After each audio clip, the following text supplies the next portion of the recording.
Hi friends, నేను వల్లిని. Welcome to Udaraju foods. కమ్మగా పుల్లగా ఉండే చెక్కకూర కర్రీ ఎలా చేయాలో చూపించబోతున్నాను. ఈ కర్రీ అన్నం, చపాతీ, పుల్కాలోకి చాలా చాలా బాగుంటుందండి. తయారు చేసుకోవడం కూడా చాలా సింపుల్గా చేసేయవచ్చు.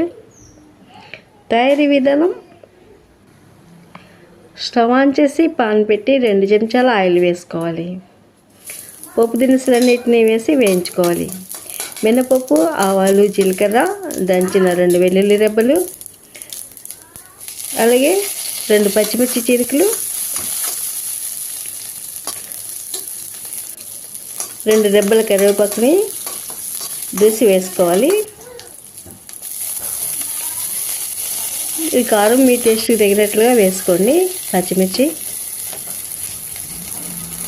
2 ఉల్లిపాయలు సన్నటి తరుగు వేసి కొంచెం సాఫ్ట్గా అయినంత వరకు వేయించుకోవాలి.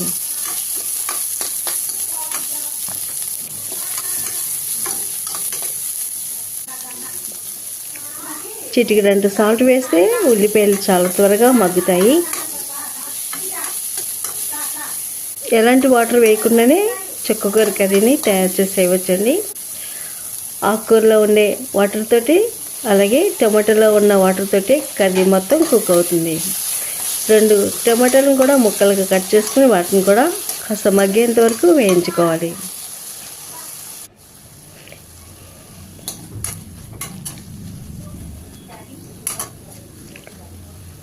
టమాటాలు సాఫ్ట్గా మగ్గాయి. ఒకసారి మెదుపుకుంటే గుజ్జులాగా అవుతుంది.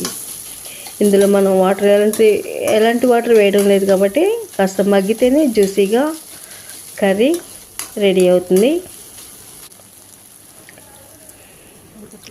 పూర్తిగా మగ్గిన తర్వాత 5 కట్టల చుక్కకూరని బాగా కడుక్కున్న తర్వాత చిన్న చిన్న ముక్కలుగా కట్ చేసుకుని వాటిని కూడా పాన్లో వేసి వేయించుకోవాలి. చిన్న చిన్న కాడలు కూడా కట్ చేసేయండి.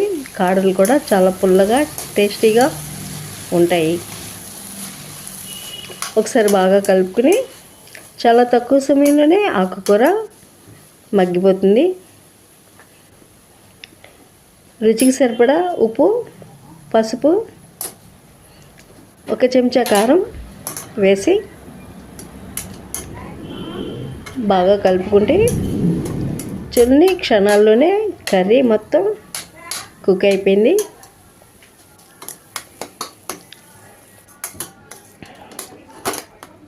ఒక 10 మినిట్స్లోనే చెక్కకూర కర్రీ పుల్ల పుల్లగా, కారం కారంగా